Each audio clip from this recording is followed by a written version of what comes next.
आपके साथ मरुरा सक्सेना और मैं हूं आपके साथ ममता तिवारी। शुरुआत इस बुलेटिन की कर लेते हैं। सबसे पहले हम अहम खबर आपको टोंक से देंगे, जहां पर उपचुनाव को लेकर आज बीजेपी की बड़ी बैठक रहने वाली है। विधानसभा उपचुनाव को लेकर बीजेपी इसमें रणनीति बनाएगी। बीजेपी प्रदेश अध्यक्ष मदन राठौर बैठक में शामिल होंगे। इसके साथ साथ प्रदेश प्रभारी डॉक्टर राधा मोहन अग्रवाल भी शामिल होंगे। सह प्रभारी विजय राहटकर भी शामिल होंगे। सुबह 11 बजे से लेकर शाम 7 बजे तक 4 सत्रों में चर्चा की जाएगी। 6 विधानसभा सीटों पर उपचुनाव जीतने पर मंथन किया जाएगा। टिकट दावेदार पर भी बड़ी संख्या में बैठक में बताया जा रहा है कि शामिल हो रहे हैं और उन पर भी मंथन होगा। बूथ को मजबूत करने को लेकर कार्यकर्ताओं को मंत्र दिया जाएगा। तो आज कुल मिलाकर एजेंडा जो है टोंक में, वो ये मान लीजिए कि उपचुनाव में किस तरीके से जीत हासिल करनी है। और इससे पहले दौसा में भी कल बीजेपी की बैठक हुई थी, जिसमें दिग्गजों ने कार्यकर्ताओं को जीत का मंत्र दिया था। ये रिपोर्ट देखिए।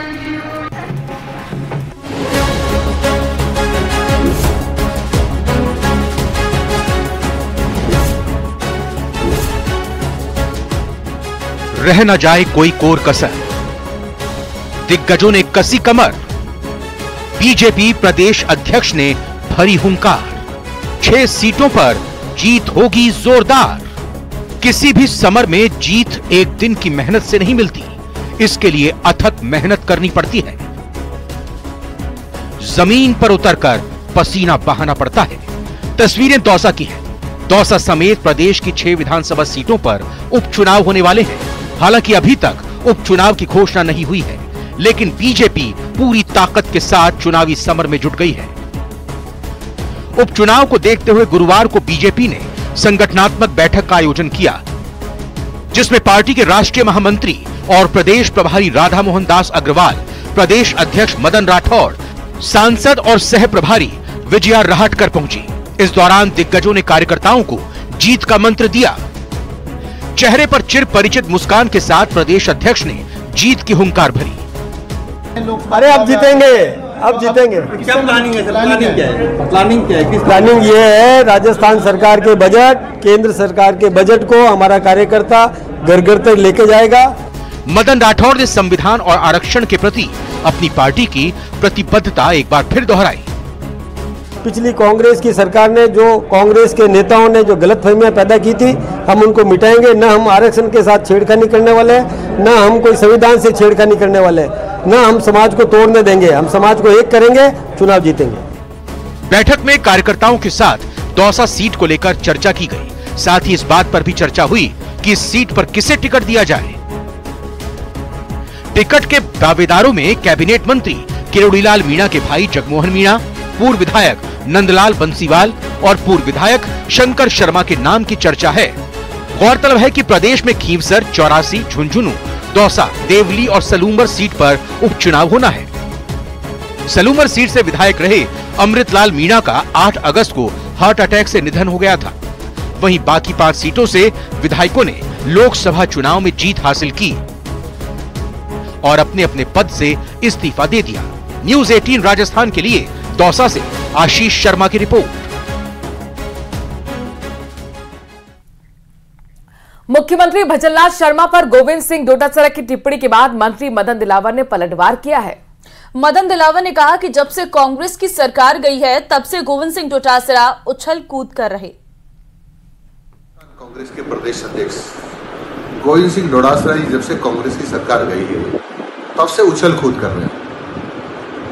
ये वो दिन भूल गए जब मुख्यमंत्री जी ने, तत्कालीन मुख्यमंत्री अशोक गहलोत जी ने ये प्रदेश के सम्मानित शिक्षकों से पूछा कि तबादलों में, शिक्षा विभाग में नोट तो नहीं चल रहे, तो सबने एक स्वर में कहा जोर से चल रहे हैं। यानी गोविंद सिंह डोटासरा जी को इनडायरेक्ट में भ्रष्ट कहा।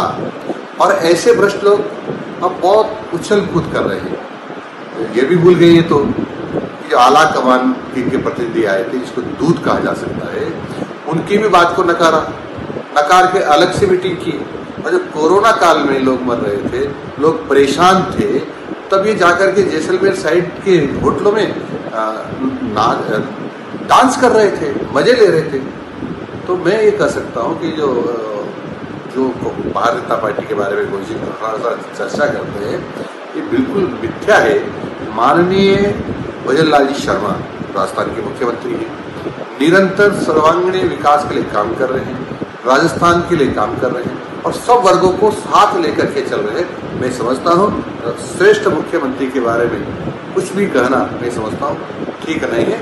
गोविंद सिंह डोटासरा जी हम जन कल्याण के काम करते हैं, राजस्थान के लिए काम करते हैं। हम आपकी तरह शिक्षकों से तबादलों में नोट तो नहीं लेते। तो वहीं कैबिनेट मंत्री किरोड़ीलाल मीणा हमेशा अपने बयानों को लेकर चर्चा में रहते हैं और जब से उन्होंने इस्तीफा देने का ऐलान किया है तब से कुछ ज्यादा ही माहौल टाइट है। और इस बार किरोड़ीलाल मीणा ने अपनी नाराजगी की वजह भी बता दी है। ये रिपोर्ट देखिए।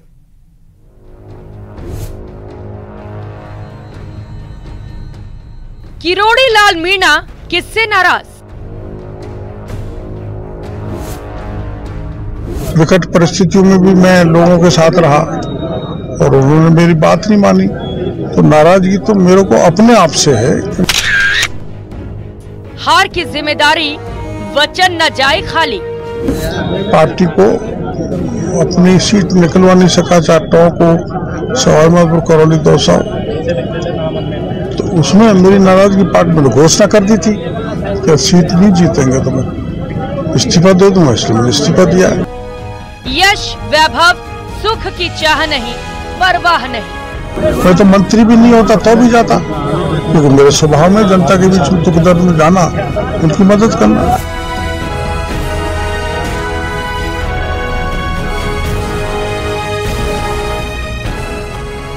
किरोड़ीलाल का बयान सियासी घमासान। कैबिनेट मंत्री किरोड़ीलाल मीणा ने दौसा में एक बार फिर से बड़ा बयान देते हुए कहा कि किसी से नाराज नहीं है, उनकी नाराजगी खुद से ही है, क्योंकि जनता ने उनके कहने से वोट नहीं दिए।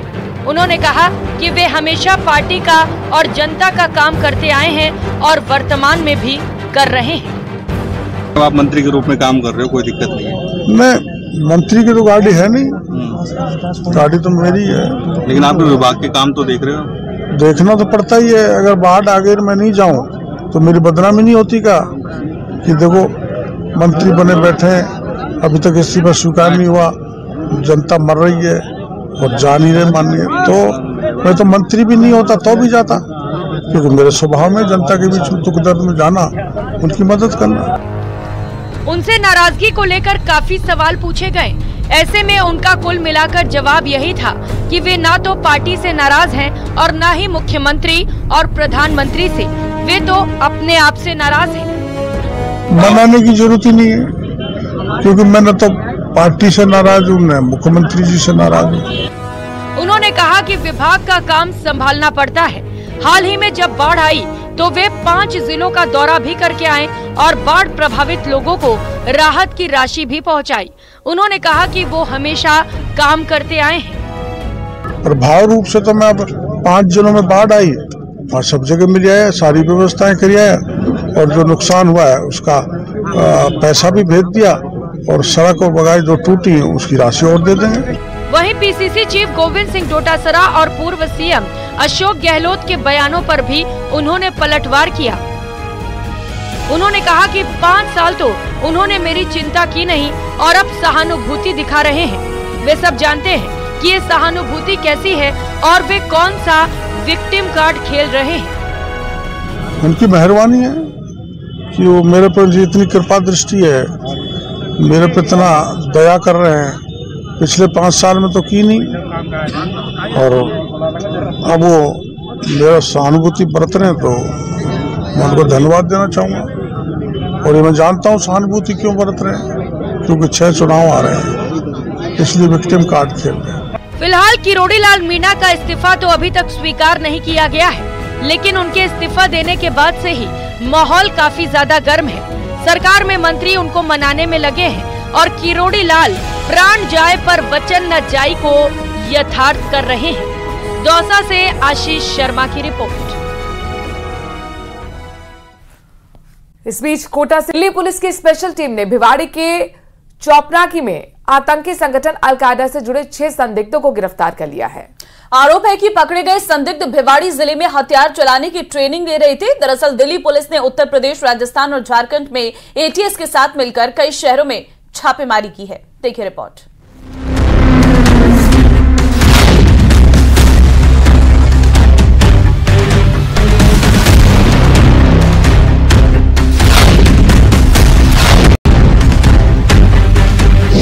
अल-कायदा से कनेक्शन मामले में एक्शन। आतंकी मॉड्यूल को लेकर 15 ठिकानों पर रेड। दिल्ली पुलिस की स्पेशल सेल और एटीएस की कार्रवाई।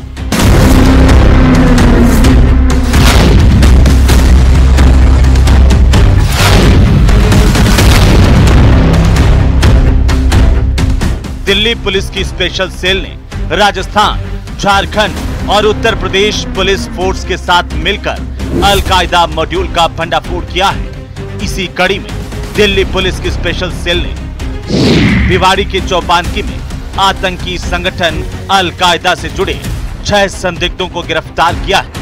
आरोप है कि पकड़े गए संदिग्ध भिवाड़ी जिले में हथियार चलाने की ट्रेनिंग ले रहे थे। दिल्ली पुलिस को भिवाड़ी में आतंकी गतिविधियों की जानकारी मिली थी, जिसके बाद चौपानकी के इंडस्ट्रियल एरिया में दबिश दी गई, जहां सभी 6 संदिग्ध एक साथ जा रहे थे। भिवाड़ी पुलिस को भी इस ऑपरेशन की पहले से जानकारी थी। दावा किया जा रहा है कि लोकल पुलिस पहले से आरोपियों पर नजर रख रही थी। भिवाड़ी के चौपानकी के पास घने जंगलों में दिल्ली पुलिस की टीम लगातार छापेमारी कर रही थी।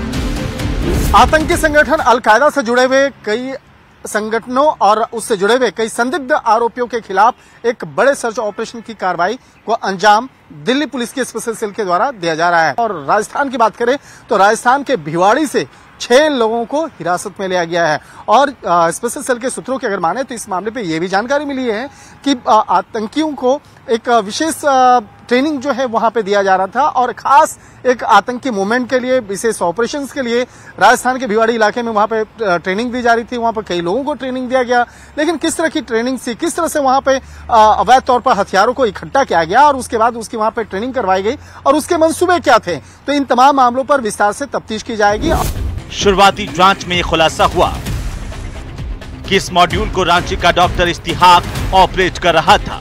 सूत्रों की माने तो उसके मंसूबे देश के अलग अलग हिस्सों में आतंकवादी गतिविधियों को अंजाम देने के थे और यही वजह है कि मॉड्यूल के सदस्यों को अलग अलग जगहों पर हथियार चलाने की ट्रेनिंग भी दी गई। भिवाड़ी से गिरफ्तार 6 संदिग्धों के तार रांची के डॉक्टर इस्तिहाक से जुड़े बताए जा रहे हैं। संदिग्ध लोग हैं, उनके द्वारा जो ठिकाने बताए गए थे वहां पर सर्च ऑपरेशन चलाया गया।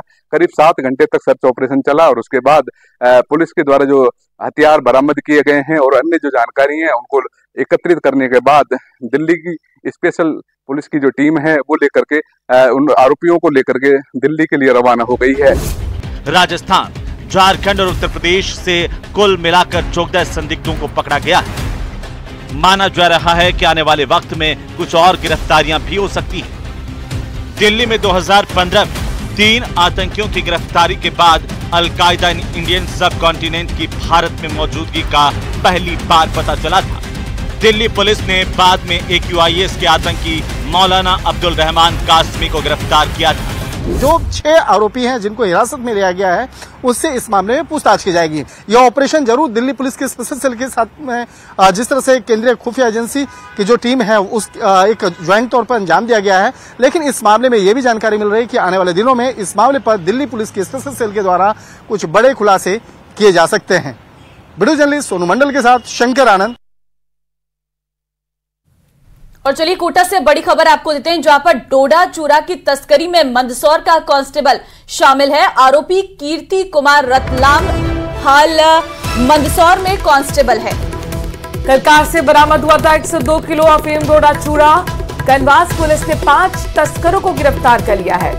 कार, एस्कॉर्ट जीप को भी जब्त किया है। आपको बता दें कि ये बड़ा एक्शन तस्करी के खिलाफ कांस्टेबल जो शामिल था उसके खिलाफ भी हुआ है। डोडा चूरा की तस्करी में मंदसौर का जो कांस्टेबल शामिल था, आरोपी कीर्ति कुमार, मंदसौर में एक कांस्टेबल है। कल कार से 102 किलो अफीम डोडा चूरा बरामद हुआ था। अब कनवास पुलिस ने 5 तस्करों को भी इस मामले में गिरफ्तार जो किया। जाहिर तौर पर कांस्टेबल के खिलाफ भी अब कार्रवाई की बात कही जा रही है।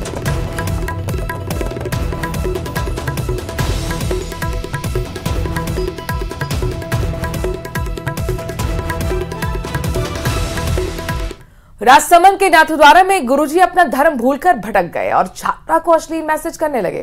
इतना ही नहीं, गुरुजी ने अश्लीलता की सारी हदें पार कर दी। 1.5 साल तक नाबालिग छात्रा को परेशान करने वाले आशिक मिजाज गुरुजी को आखिरकार पुलिस ने दबोच लिया है।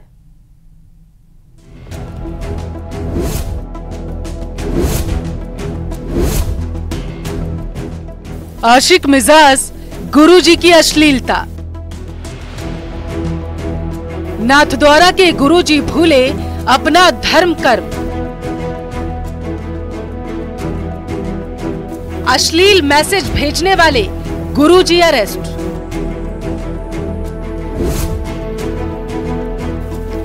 विरोध जताने के बाद मैसेज किए डिलीट। यह है राजसमंद के नाथद्वारा के सरकारी स्कूल के आशिक मिजाज गुरुजी, जो अपना धर्म कर्म भूलकर नाबालिग छात्रा को अश्लील मैसेज भेजने लगे थे। शिक्षा के मंदिर को शर्मसार कर दिया। नाबालिग छात्रा से छेड़छाड़ और अश्लील मैसेज भेजने के बाद भी गुरुजी को रत्ती भर डर नहीं लगा। पिछले तकरीबन 1.5 साल से छात्रा को आरोपी शिक्षक मैसेज करके परेशान कर रहा था। छात्रा को शिक्षक अमाना ने मोबाइल पर अश्लील मैसेज भेजे थे, जिसके बाद ग्रामीण और स्कूल प्रबंधन ने शिक्षक को चेतावनी भी दी थी, लेकिन आदत से मजबूर आशिक मिजाज गुरुजी नहीं माने तो और फिर भी छात्रों को मैसेज पर मैसेज वो करते रहे, जिसके बाद विरोध जताने पर मैसेज डिलीट कर दिए। आगे टीचर है योगेश कुमार नाम से, तो वो उस लड़की को साइड में बुला के कुछ बातें करनी है। बट ऐसे बहुत सारी लड़कियां हैं, एक लड़की का मैटर नहीं है, लेकिन उसका जो मैटर हुआ था उसको वही साइड में बुलाया, बात करनी, मेरे कुछ बात करनी है, वो करना है, लेकिन उसने वो मना कर दिया। उस टाइम पे वो 16 तारीख को बात की थी, सभी प्रिंसिपल सर ने, मैडम ने बात की थी, बच्चे से बात की, सर से बात की, और सब बातें वहाँ पे क्लियर हो गई। लेकिन उस बात के बाद भी एक 20 तारीख को उस लड़की का कहना है, मैसेज आया है कि तुमने सर को बता दिया, घर वालों को बता दिया, अब किसको बताएगी तो मैं तुमको मार दूंगा। डायरेक्ट धमकी भरे मैसेज आ रहे थे। तो हम वापिस आज ग्रामीण वाले से वहाँ पे बात करने गए, और जो मामला था ग्रामीण वालों ने सबने वो जो करना था वहाँ से शिक्षा विभाग वो किया, और आज उसको थाने में लेके आ गए।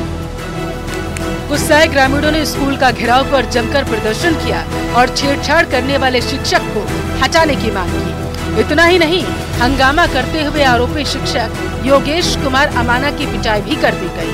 हंगामा बढ़ता देख नाथद्वारा पुलिस भी विद्यालय पहुंची और आरोपी शिक्षक को डिटेन कर दिया। गांव उथनौल से एक सूचना मिली थी कि स्कूल में कुछ ग्रामीण इकट्ठे हो रहे हैं और एक अध्यापक के खिलाफ में बच्चे से छेड़छाड़ की शिकायत है। इस पर मैं जाब्ता के स्कूल में पहुंचा और लोगों से समझाइश की, और संबंधित पीड़ित बच्ची और उसके परिजनों से मुलाकात करके उनकी FIR दर्ज की जा रही है, और जांच के लिए आरोपित अध्यापक योगेश कुमार को डिटेन करके पूछताछ की जाएगी। फिलहाल परिजनों से शिकायत लेकर FIR दर्ज कर जांच शुरू कर दी गई है। राजसमंद से अलकेश की रिपोर्ट।